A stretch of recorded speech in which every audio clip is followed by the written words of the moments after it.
maybe we just, approach it as hello, everybody, but just as that, our goal is to do some discovery first before we really present a plan.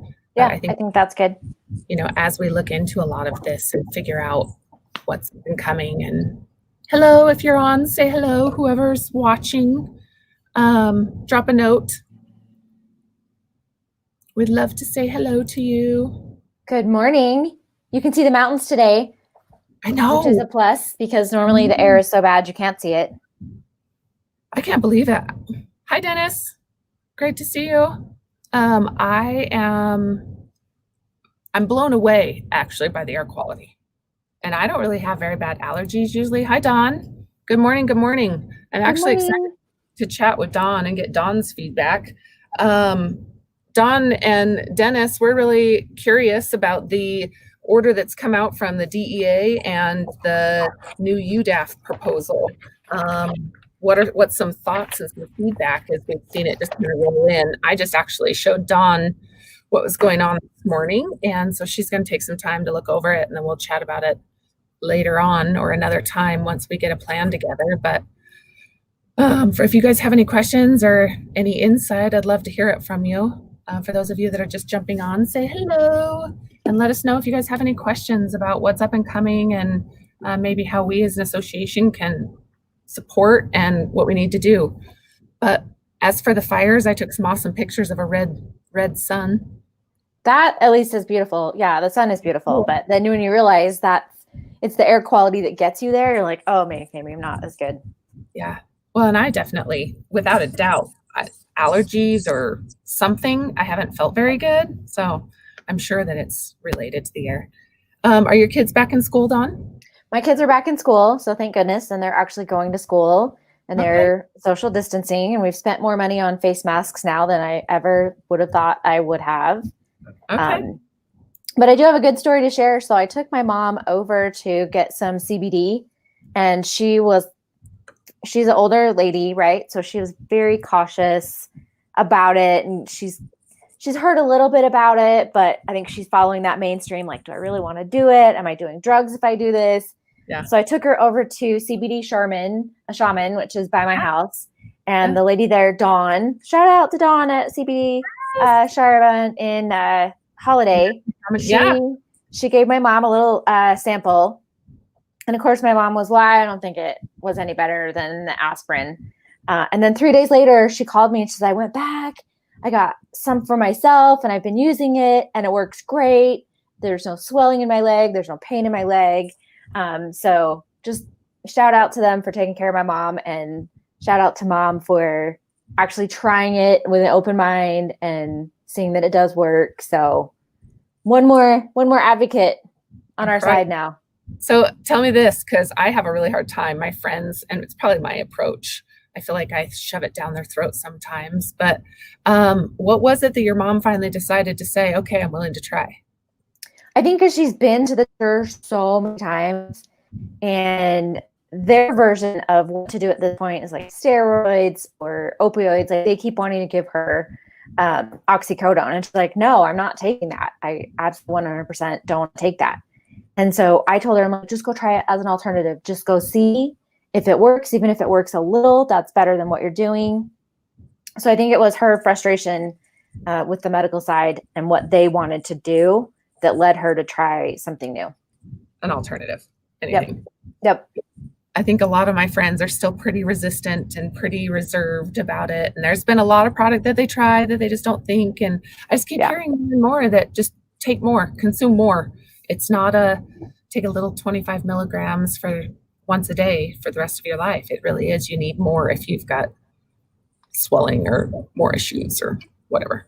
But okay, Dawn. So how's business been as far as the cannabis attorney, working in the cannabis space? Has business picked up for you? Have you had more people coming on or interested in service? Where are you at as far as work goes? So I launched my Facebook page, Utah Cannabis Advocates. So you can go like that. Working on getting some content on there. So some blog material. I'm working on writing a reasonable accommodation blog that can go on there that tells people some employment issues that go along with CBD, because people always have that, can I be fired if I have a medical marijuana card? Well, maybe it's possible. It's not a 100% free pass for you to do that if your employer has their own policy. So I'm working on that blog, so trying to get stuff up. But if you can go by and find Utah Cannabis Advocates, that's me. My law firm also has other people here that do patent work. We have someone that's done technology work. We have a fabulous, fabulous gentleman here. He used to work in Silicon Valley. His name's Patrick, and he is great at the startup aspect of it, getting you going. How are you going to incorporate? What are you going to do? He actually has come from the cannabis industry. People in his family have grown cannabis before in California, so he understands that piece of it. So really exciting, really exciting. I actually had somebody, I have to tell you this cool story. And hi, Ryan. Hello, how are you? Hey, Dawn. Good morning. I have to tell you this really cool story. I had this couple reach out, and shout out to them if they're listening, because I am super touched, and I feel like some days we get on here and I'm not sure that what I'm doing is working, and then I realize that it is. And if it means that we touch one person or educate one person, we're making a difference. And I had somebody reach out that is in transition, jobs are changing, works for a very successful company that's been around for hundreds of years, and they're closing their doors. And he heard my podcast with In the Weeds. Shout out to In the Weeds, Chris and Tim. But we were talking about industrial hemp and some of the different things that can be done. And he's hooked. Him and his wife want to start a business in the industry. And we started talking about some of the opportunities. And one of the questions they asked was patent attorneys, right? And so where to go and where to start in this process, right? If somebody is brand new to a business and an industry, where do they go for those types of services, Dawn? Outside of Utah CBD Collective or the Association of Hemp Associations or some of these other cannabis groups, patent attorneys and business plans. You and I talked today about putting together organization where you've got a pretty extensive background in business organization and structure. So yeah, fill me in.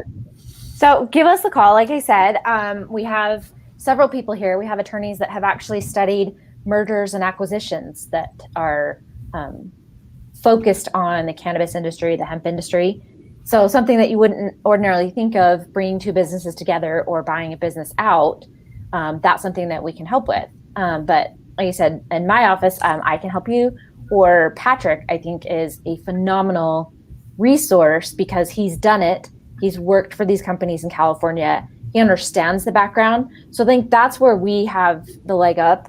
And by we, I mean Pearson Butler and my website, Utah Cannabis Advocates, because I have a cannabis certificate, a cannabis law certificate. So I've studied that. And then Patrick's actually worked in the industry. So he knows firsthand, where are the pitfalls? What can you patent? We have a patent attorney here that can help with that. So first of all, you have to find out what your product's going to be.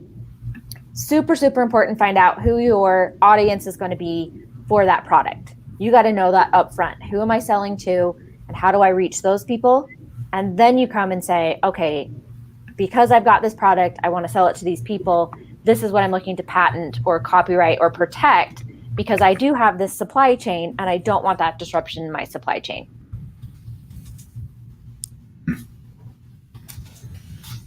Hey, you guys, I am adding some links really quick that we were just talking about earlier that I wanted to share with some of the things that are coming up with business that I was talking over the weekend. Ryan, I don't know if you saw the new report that was put out or change in legal status, I guess, of Delta 8 and Delta 9. No, yeah. Link in the comments for the DEA and then also from UDAF. And I've had a lot of people that came out and said, hey, as a business, these companies, because I was saying, well, how do we support these businesses? What's the need from them? These companies got it. And one of the things that somebody said is being in this business, if you didn't set money aside for this type of change or lobbying or legal advice or counsel, you've made a mistake, because this is a risk business, even down to understanding as new cannabinoids are discovered, and the difference more between Delta 9, which was written in the original Farm Bill, to now Delta 8 being something different, and understanding synthetics versus not, right? And having money set aside in your business and in your finances to protect yourself against things like this. Being in the legal industry, or being in the working as an attorney, Dawn, for a long time on both the prosecuting and criminal defense side, tell me your advice to some of these businesses when it comes to these types of changes that ultimately could put a lot of our hemp industry out of business. I would say just to be proactive in it. Don't wait until it hits you in the face. Call a trusted advisor, whether it's us, whether it's your own attorney, whether it's your accountant. Accountants are great places to start. Andy and I had this conversation this morning that having that tax protection is super important. So reach out to those people and start asking them, start getting as much information as you can. How is this going to impact me? How is this going to change my business model? Is it going to change my business model? What can I do? So start asking those questions ahead of time instead of waiting for the changes to happen and then trying to protect yourself. Protect yourself ahead of those changes, or at least be prepared. If you come to your attorney or you come to your tax accountant and they say, these are the 2 things we're going to have to do, make sure that those 2 things are ready to go the minute the law changes or the minute something happens. But you got to do that planning up front, whether that's putting more money into savings, getting an attorney on board, getting your accountant on board. Especially this year where I feel like, where people are doing their taxes at all kinds of different times and the accountants are just crazy busy. You need to get on board with your accountant, have them have time to look at it. So when the problem happens, they're ready to respond. Yeah. So what are some of the things that you recommend people do that they may not necessarily be doing or not know they should be doing? Having a good, solid business plan, like Mandy mentioned. Not only, a lot of people do the first steps. They get incorporated or they get an LLC and they'll do their articles of incorporation or they'll do their bylaws. And then they're like, great, I'm done. But you have to hold your meetings. You have to have your minutes, getting with those shareholders, the directors of your company, and having these conversations. This is what's happening. What can we do? Finding out that information. So have those meetings, start thinking about the business plan, and then meeting with those professionals, the accountant, the lawyer, meeting with them and saying, do we have to worry? And if we're worried, how do we counteract that worry? Even if it's just a conversation that you're having with them, like Mandy, passing along this information to your attorney and saying, hey, did you see this just came out? How does this impact me? And even like I told Mandy this morning, even though she just sent it to me and I'm not ready to talk about it today, the fact that, okay, now I know it's here, I'm going to do a little research and I can get back to you, gives me some window to do that. But if the problem happens and then you contact your attorney and say, okay, do I need to worry about this today? Do I need to have an answer tomorrow? I guarantee you there are probably very few attorneys that are going to answer that right on the spot without having a little time to look at that. So passing that information along, getting new information in, key, right there, key. And I think that we talk a lot about being in the know, right? Knowing what's up and coming and being involved in a group, an association, a collective, an organization where these things are coming up. If it's not for our members, we wouldn't know a lot of this news, but collectively people are aggregating information and contact and bringing it in, or content and bringing it in where we can then pass it along. I'm concerned based on some of the new rules, what it does to some of our businesses, right? And how we protect people. The conversation we had last week that was pretty interesting that I'd like to connect you on, Dawn, too, is insurance, and understanding risks. And our insurance companies in this industry, it was eye-opening to me. them not knowing the types of policies that are needed because they're not aware of what the actual risk is. They're not the same as corn or alfalfa or some of these other crops. And in the extraction place, when rules are changing, or in our processing realm or vertical, of the industry, as these rules change, it really changes products as well as contracts. If there's already contracts in place being purchased, and these companies have revved up and producing Delta 8, and now Delta 8 is something that cannot be sold, that's a concern, right? So yeah, I don't know where I was going, I guess, with that, but point being, right, it's more and more relevant, or more and more prevalent, that this is it's a high-risk industry still. There's still a lot of broken, and at no fault to the business owner. As things change and things are discovered, we're bringing an industry that was pushed out for a reason back, and we're still battling an uphill argument as to whether or not it should come back. And so being aware of that as the business owner is just even more and more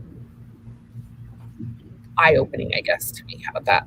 It's not like even for me right now, bank accounts or merchant processing or money, or it's just amazing when I talk to people and I say, oh, well, they're all set up, they've been operating, but they don't have a bank account. And people are like, oh, what? Well, that's a bad business. It's actually not in this industry. Yeah. So yeah. Let's see. Justin just said, by the way, hi, Justin. I'd really like to chat with you if you're still listening on some of these interim, I guess, proposals or rules that have been implemented or put in place or proposed. See where technology and some of your solutions may help in some of this. I think a lot of the rules and things that are put into place are put there because there aren't solutions, right? And so instead of, they want to take the risk. I'm assuming the state is trying to remove risk, right?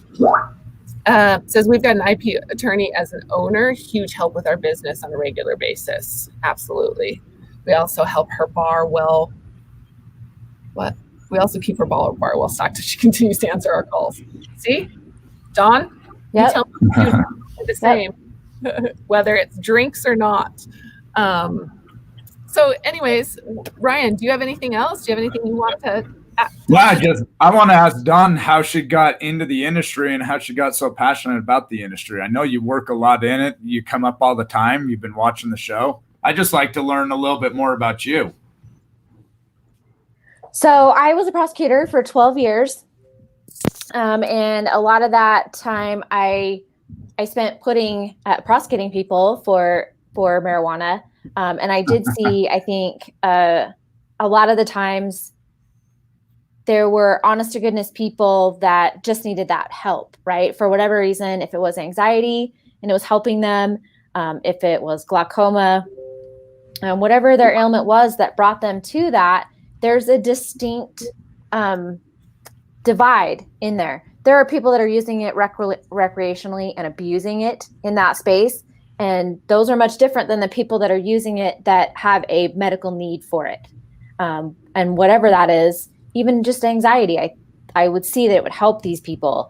And then I'd be in this space saying, well, you've got to do treatment. You've got to go get an evaluation. We're going to put you in jail for this. And it just seemed disparate to treat both groups of people the same way. But that's the way the laws are written. There's no, okay, if you have this, you have this. It's a little better now that there's a medical marijuana card because at least it gives people an avenue to take it. Mm-hmm. But when I got out of prosecution, I wanted something that I could feel really passionate about. So I went and got my cannabis law certificate, which was so eye-opening to see all the history of it, where cannabis and hemp had been, where it's come from, kind of its lifeline, if you will, from where it's been to where it's going. And just to see that it really does help people. There's a need for it and there's a space for it. And that is something that we need to protect. New businesses that have a reason. And it really upsets me that the government is hanging on to the marijuana that's needed for research. That upsets me to no end, which kind of draws me to that lobbying legislative piece, that they're holding on to the very drug that would help us make our case and prove that it has a need, that it has some medical purpose. And we can't do that research unless we get a hold of that. And it also frustrates me that they lump everybody into one, right? Medical cannabis, hemp, all into this one big group when it has very distinct uses and purposes, and that needs to be protected. Well, I'll tell you what, this has been eye-opening to me at even the division in the hemp bill compared to the medical marijuana, right? Is there really is almost like a divide in three different industries, or they're putting hemp into the medical of there's this medical use, there's this piece of hemp, CBD manufacturing for consumables, counter vitamin, and then there's industrial manufacturing of it for biofuels, plastics, building supplies, and so forth. And I would have to think that they might be trying to do that to make it easier to start it down a path.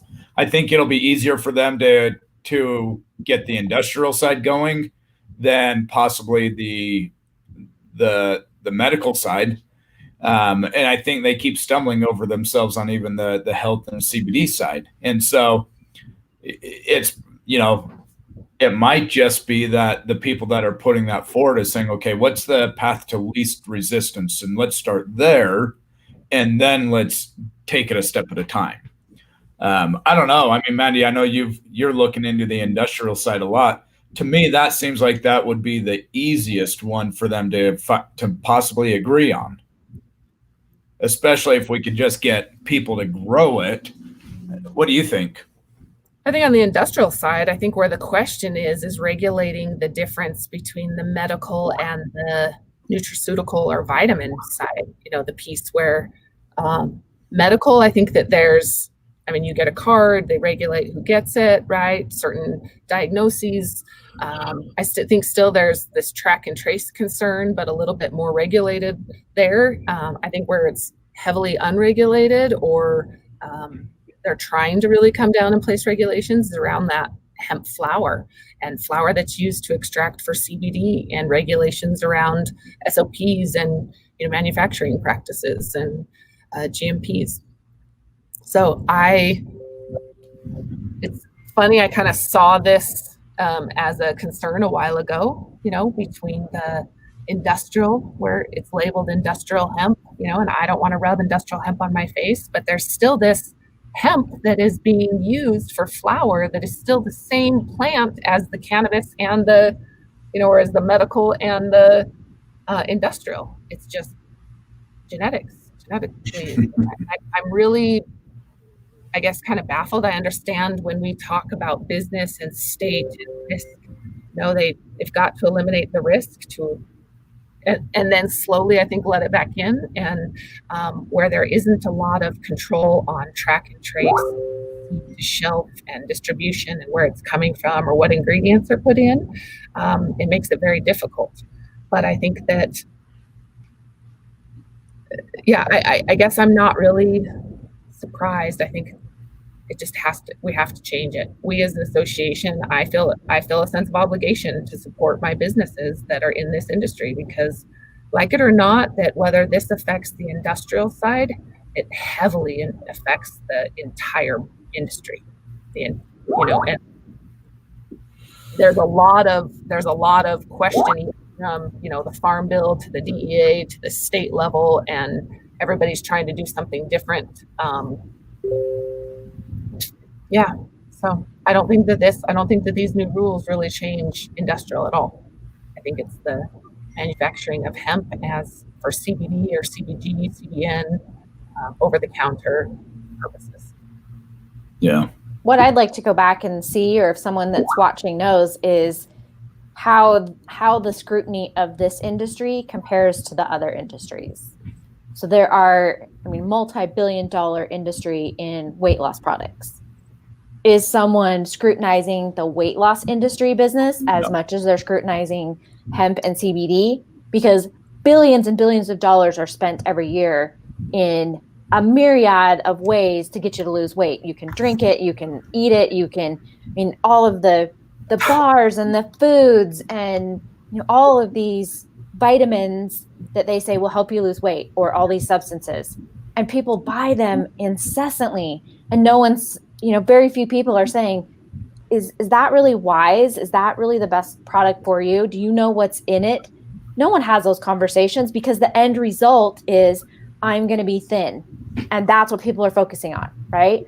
But why is the end result of this industry, where life will be better, products are more regulated, more scrutinized?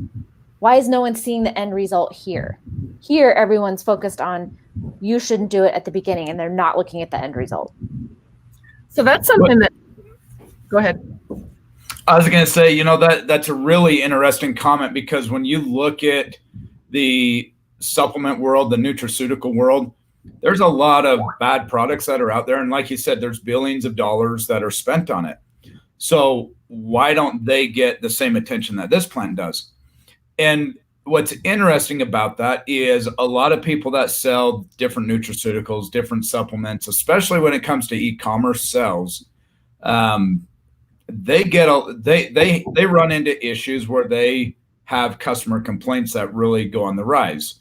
Then you get like Visa, MasterCard involved. You get the FTC involved. Sometimes you get attorney generals involved. And what they are doing is they're saying, hey, you're not doing something right here, because we have all these complaints. We have all these people that want their money back. We have all these people that are saying that you've scammed them. You have all of this going on. And yeah, every now and then people will have the feds come in and shut them down. And that happens on occasion. But yet there's still billions of dollars every year that are sold. And it's because people want something that they can take and see results immediate without having, and that's the problem with the whole weight loss and the whole diet world is they think that taking a pill is going to make them skinny. They think taking a pill is going to make their body change physically to how they perceive their body should be by taking a pill. And that's not, as we all know, there's so much more to it than that. And you don't really see the effects of taking a supplement for maybe months on end, right? You have to take it for an extended period. And it is interesting because here is a product, CBD, medical marijuana, where you can take it. And for most people, I would say 70% of people are going to see some type of result within an hour, 2 hours, maybe at the most. I mean, and so you're right. It's really interesting, but I think it's just that stigma that is on it that they just can't get over, that even if I'm taking CBD, it almost feels like they think you're taking CBD, but you're still taking a drug, or why is it that it's okay for us to give our kids, painkillers and opioids, but you can't take something that's healthy for you and beneficial for you. That argument, I don't know how to get over it. Well, and that's what I was talking about before, is the government holds the marijuana supply that you can do research on. And they keep saying they will not remove it as a Schedule I drug unless you can show that has a medical purpose. But yet they hold the key to that. They need to be releasing those to people that are doing those long-term studies. Because anecdotal evidence, just saying, well, I was telling Mandy this morning, my mom tried it. She was like, wow, this is great. I love it. That doesn't get us over that hump. We need long-term empirical studies that show it makes you feel better. It does have a medical purpose. And we're caught in that vicious cycle because they won't release it to the research labs that need to do the work. So every time they say, sorry, go ahead. Don't you think that a lot of that might be just the lobbyists that are controlling that? I mean, the pharmaceuticals are so big and they have so much money in their pockets that they can control that conversation very easily. They can sway our politicians very easily. And so to me, I've always felt like, and I was actually listening to a early morning talk show. I mean, this was years ago, but it was on the subject of marijuana, and it was all about how the pharmaceutical companies are trying to control. And we know they've come out with their own drugs, but they haven't been able to control it. And I think it's partly because here you have a black market that has grown and expanded so large that they're never going to be able to control it now. But it's almost like they just dump money into this effort because they want to try and control it and have full control. And they don't want the government to do the tests because they want to control the tests. Because if they can control the tests, then they can make the products and wipe everybody else out, and, that's, I don't know. I wonder, like what you said, I wonder if there's not a certain amount of fear, right? Because sure. What if the CBD industry is right? What if we're right that it works and it works well and it works better than opioids? That is a what if that I guarantee you there are some people that are really afraid of that because it's cheaper and it's got a better result with less side effects. So what if we're right? And that throws everything upside down, right? Yeah, just to add on to that, what if we are right? What if these opioids are doing more harm than good? Imagine you're an attorney. Imagine all the lawsuits that will be filed and how much money they're going to be spending in litigation to fight those lawsuits. Because, at some point, there's going to be a big firm that's going to step up and say, if you've ever had a child, overdose on this drug, call us it. That's coming. And these class action lawsuits, I think, are coming in the near future. And like you said, what if CBD is right? I think there's a lot of people that are starting to become aware that maybe not CBD is right, but opioids are not, right? So what else is there? Well, like you said that, the opioid companies, what if CBD is right? And now I don't buy or I don't go through my insurance to buy a 3-month supply of oxycodone. Right. But I can go down the street and get a 3-month supply of CBD that I know actually works and works well for me. That upends the whole industry. Well, and I think you're touching on a truth. I don't think that this is just a topic of conversation. I think that these are real, and it's been proven in where are our lobbying dollars coming from when we're battling the opioid industry, right? When we're putting a medicine like CBD or cannabis up against an industry that is huge, billions and billions and billions of dollars, right? And they have a lot of power. And not only do they have power, they've got power within the healthcare system, the entire healthcare system, because I can't tell you how many, and it pits my stomach, people come to me and say, I want to get off my pain pills, but my doctor told me if I test positive at all, then he won't write me scripts anymore. And I can't afford to be off of them because I won't walk tomorrow, right? So where is this balance and what does that look like? And I don't think it's a what if. I think that it's a real thing. And I think it's something we need to be aware of, and more this virus and this pandemic has opened this need for truth and need to really do your own research and understand. And, if the more that I'm educated, and this happened to me about a year ago, I met somebody to find out that there's a lot of broken in our healthcare system, down to what doctors are allowed to prescribe, what they're allowed versus what actually works. And so things like that understanding what's there and understanding that the people that we've trusted, it's not that they're keeping us from using, it's that it's what they have been taught and what they know, right? And just as easy as Hotel Rwanda, if any of you have seen that show, I didn't know very much about the genocide and Hotel Rwanda and Rwanda until recently. And something really powerful happened in that show, and it talks about the power of the radio and what it did to people. And I think that alone is an excellent example of what social media or content does to us. We are conditioned to believe one thing is bad or right? And our entire world went against cannabis. And it's not just the opioid industry, the rope, the wood, the plastics, the oils, the biofuels. And coming back in, we are setting regulations. Regulations have been put in place to keep cannabis out of the industry. And now industries or different standard people that are setting standards and regulations are having to come back and say, wait a minute, facts are showing us now that this isn't as bad as it is. We have to now come back to our public and say, what we've said in the past is not right, and we have to change that.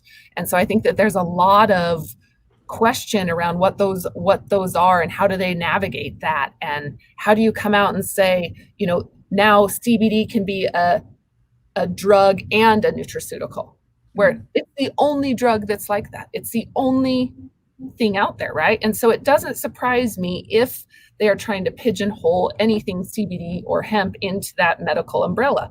It's not surprising to me. Do I like it? No. And now is a time where we as an association have to make change. We've been ahead of it. You made an interesting point there, Mandy, because when you talk about our doctors, our physicians, it's the drugs that they know. It's the drugs that they were solicited on. It's the drugs that they learned about. It's the drugs that they know. So those are the drugs that they are going to push to their patients because it's the ones they know.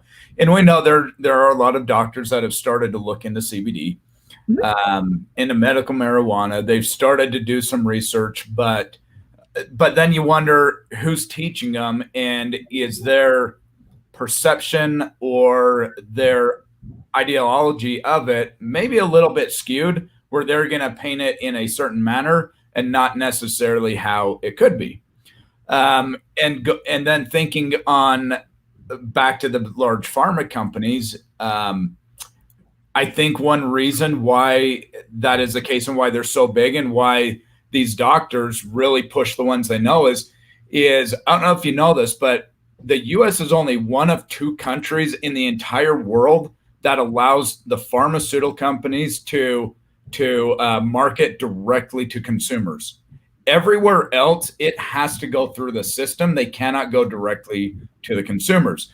And so by allowing that, I think people just come to become very comfortable with those, with being marketed to. Those are the drugs that they know because those are the ones that are pushed to us.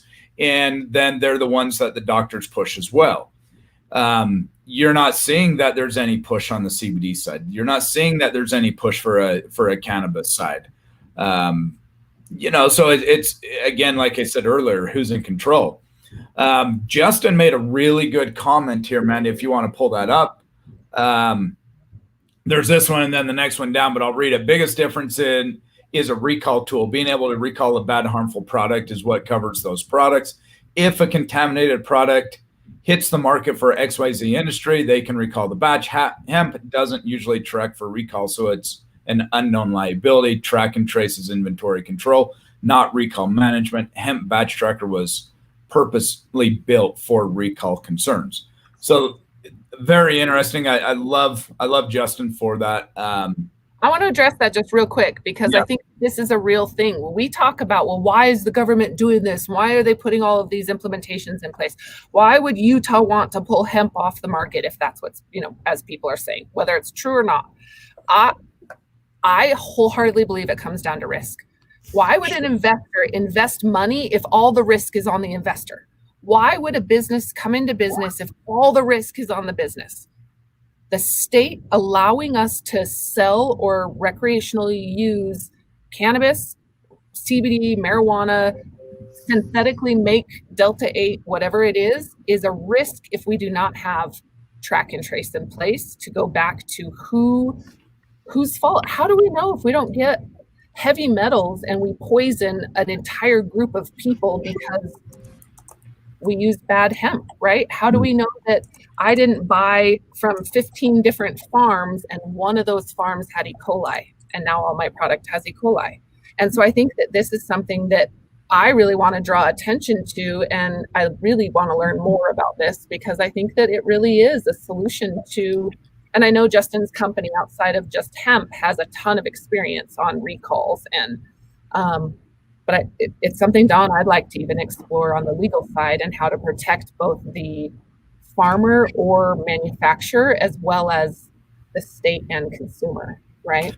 Yeah, and Manny, we've talked a lot about just standards in the industry, and what I love about like what Justin has, and we've talked to a few others that have that.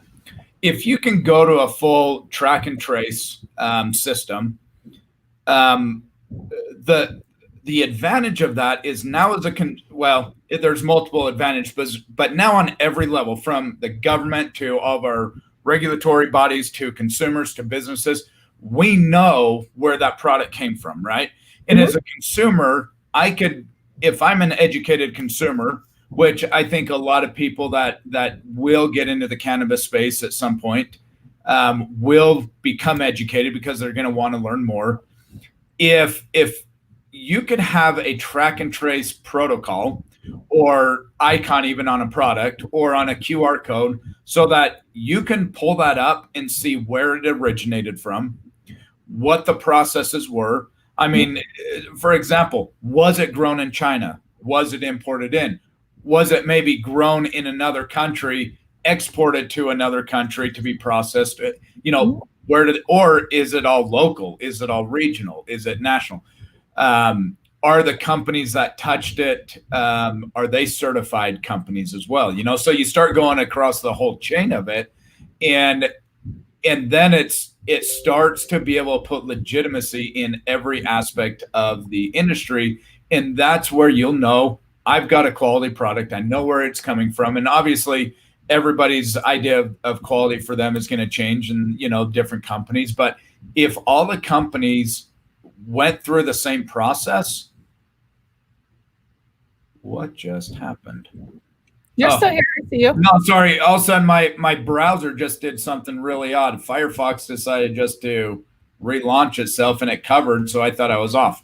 Anyway, what I was saying is that if everybody was utilizing a tool like Justin's, I think that'll help this dialogue move along at an expedited rate.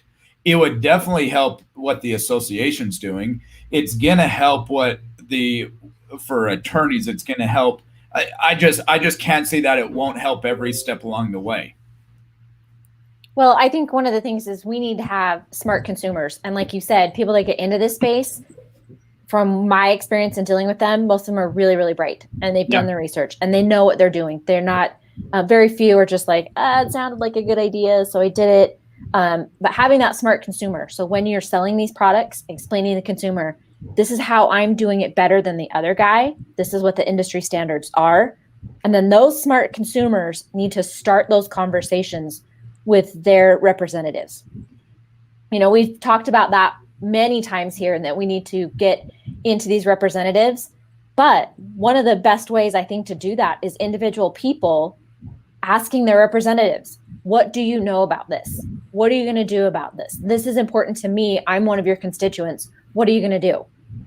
That's the best way to get to all of the representatives, right? Instead of us trying to call them all and set up a meeting, those smart consumers need to go and just even start that dialogue, start that question. What do you know about the hemp industry? What do you think about this bill that's in subcommittee? And force them to do their homework. These are your representatives. Force them to do their homework and look into it. And even if their opinion is, I don't agree, great. But at least they've looked at it. And then we ask them, why don't you agree? Then when we know why they don't agree, then we can say, okay, you don't agree because you think there's not enough regulation. Here's the solution. But we can't start those conversations unless we understand why they don't like it or why they're against it.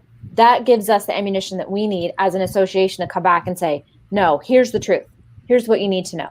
And so having those smart consumers, having those people start those conversations with their legislators, especially in an election year, huge, it has to be done. I'm going to echo what you said. Guys out there, businesses, individuals, start these conversations, show up to the table, right? If you have questions about where to find resources, reach out to Dawn or I or Ryan.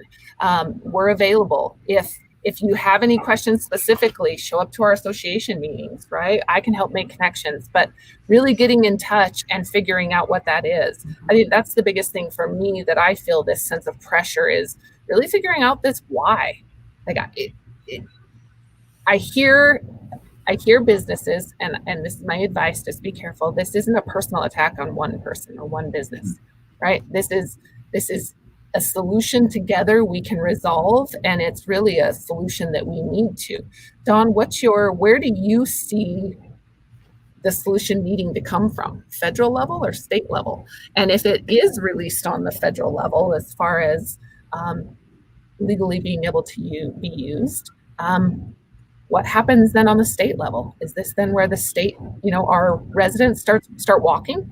And that's my fear. We have $350 million in revenue out of hemp that we potentially will lose over this as a state. I mean, the federal piece is always important. That's always going to be something that needs to be taken care of. I see that coming more from Congress and the Senate, because trying to get this off of a Schedule 1 simply by addressing the Department of Health and Human Services isn't going to happen. The DEA is not going to give up their hold on their multi-million-dollar revenue every year. But if you get enough senators and congressmen that go in and say, we're going to vote this into existence, we're going to vote this off of the Schedule 1, I think that frees that up for the states to make some really important changes. But at the same time, if on that grassroots level, the people are going to their state representatives, going to their state congressmen, or even going to their senators and congressmen on the federal level and saying, this is what needs to happen. This is how it's impacting me, right? Because right now it's just this might happen. This sounds kind of bad. Legislators love that personal story, right? They love to get someone like, hey, this, we changed the seatbelt laws and we changed the speed limit because 5 little children died, and we have their photos, and it's that personal story that we can go, this really impacted a real person. Right now, I don't think the state has enough of those stories to realize this is impacting real people. What you're doing or what you're not doing is impacting the lives of real people. That's why these smart consumers have to talk to these people, because if you get enough of the states, which we've already seen that trend going in that direction, that want medical marijuana, want recreational marijuana, and want it in the right way, that's going to trickle up. We're not looking trickle down anymore. We need to go up the chain. And those personal stories and that smart information to your local representatives is going to build that pyramid to get up to the top. Okay, so I like what you say there, because they always use stories to play on our emotions. Yep. Let's fight back with the same thing. Use stories about what we've seen and what we know has happened for people to help project this along. So I'm gonna make a call out for anybody that's listening. And Dawn, please share. I would love to record personal stories. I want to know what works, and I want to know why it works, and I want to know how, and I want to know how you got it. And I'll record them. And I'd love to put together. We've now interviewed about 100 people. All have personal stories in the industry. Let's start utilizing those and come forward with, if you're interested in getting involved or helping, let's put together this committee. We've now designed through the Association of Hemp Associations a few different steering committees, one around textiles, one around building supplies, one around medical cannabis. I think there needs to be one completely around the legal and lobbying piece. And Dawn, I would love to have you involved, because I think you just gave some really good input about collecting those personal stories, building those relationships. The people at Capitol Hill are people. They care. They're not doing it to destroy us, right? They have been educated or informed with intention, right? And us too. We have to be intentional about what we're doing. And this is where I go back, the power of radio. Now I go back to that. Like, I am just, the more and more I learn about educating our rural communities and going back to our grassroots, the power of radio is unbelievable, and the power of our message and being able to really share why CBD or why hemp or why cannabis is of value, and not just on the health, but the economic development and what it does even to the industrial market. I'm really concerned by losing this piece of our industry or closing it off. And it may not even be a close off. It may just be a temporary restrictions, right? But it really sets us back on growth when we compare opportunity to somewhere like Oklahoma making $100 million a month in taxes. Like, when we talk about our economic state and what we need this plant. Thomas Jefferson said it. George Washington said it. Our founding fathers said it. It's a need, not just a want. It's not just a luxury. It truly is and will revitalize our country. I'm going to say it again. It really is. So yeah. Well, and if we're getting some pushback, we need to know what that is, right? Yes. If our legislators are saying, no, I'm never going to vote for that, we need to know why. Because odds are it's just that they don't have enough information or the right information, or they don't know someone who it's impacted personally. But even if we start getting no's and pushback, we need that information. We need to know, where do we start? What information do you need? And especially, you look in this day and age, how many people are protesting the police department? Where is the energy going right now? Towards the police department, because there's so much out there. People have said so much.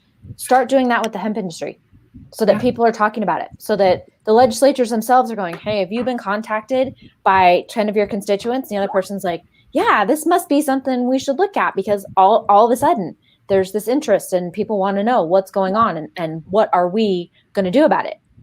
You got to get the numbers. People got to.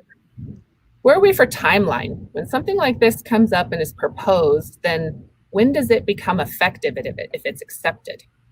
So that's usually up to the proponent of the bill.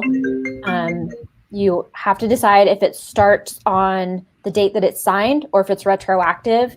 There are rules around making something retroactive that have to be discussed. So it's not everything. Most of them start the day that the law is signed, or there's a date in the future where it says, okay, we're going to sign it on today, but it's going to go into effect a month from now. So there are a lot of factors that go into that, but all of those are usually discussed with the legislators and in their committees. I'd be interested. I'd really like to do a few different things. I feel like a lot of this is education. I'm amazed at how many people are in the industry that are unaware of these changes, and so I think that there's a few things is I'd like to commit over this next few weeks, even months, to educating about this and figuring out what do people need, what are the reservations, and then utilizing our platform as an association. I don't have any direct ties. I want to be careful that our businesses locally and nationally and globally are not targeted for any reason, right? And so that they have a voice, knowing that each of these businesses, either in CBD or servicing the industry, have a voice through the association. I'd also like to potentially bring on a couple of different attorneys and discuss some of these changes that are being made, so that how are they being read? What do you perceive happening for clients? What are some needs that we can put together? Dawn, is that something you'd be interested in doing? Is maybe coming back on and we could do a Q&A session with? Yeah, absolutely. I'd be interested in getting a couple of, like I said, different attorneys together. I will admit openly, this is not my strong suit at all.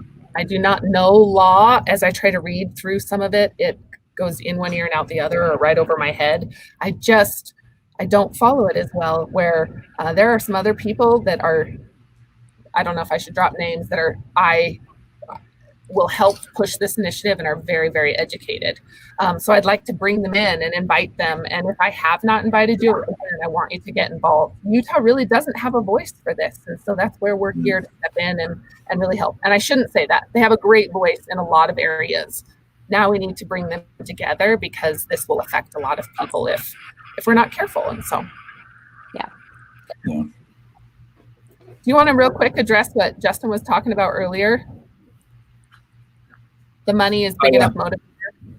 Forgot to go back to this one. Yes. Yeah. This is a good one. Here, I'll read it real quick. The money was a big enough motivator that a West Virginia town of 3,100 was issued 21 million prescription opioids. Addicts are worth more than than cured patients long term. Mhm. And then it gives us sight. I think that that's a real thing. And I know that when Prop 2 was going, when they were trying to push Prop 2 in Utah, that was a big concern. The opioid addiction is a real problem, and the money that comes behind it is real. And like it or not, I'm not a very political person. And when we talk about legal changes and laws, it's a political issue. It can be a political. Am I saying that right without sticking a foot in my mouth, Dawn? You're fine. You're good. I think that it really is. It comes back to money or not. It's how they're educated and what they're told.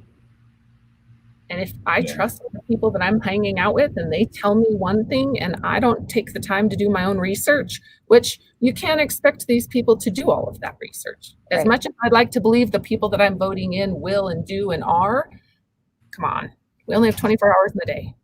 They also have their own agendas and initiatives, right? Yeah. Well, Mandy, I have a shout out for you. I think you sell yourself short that you don't know the laws. I think you know a lot more than a lot of people. I think you're very educated on the matter, and you do have a gift for bringing people together. And that's what the hemp industry needs right now is you and your gifts at that, because you're amazing. Thank you. Thank you. I really appreciate hearing that. Sometimes it's taxing. And this weekend was hard for me. I feel a lot of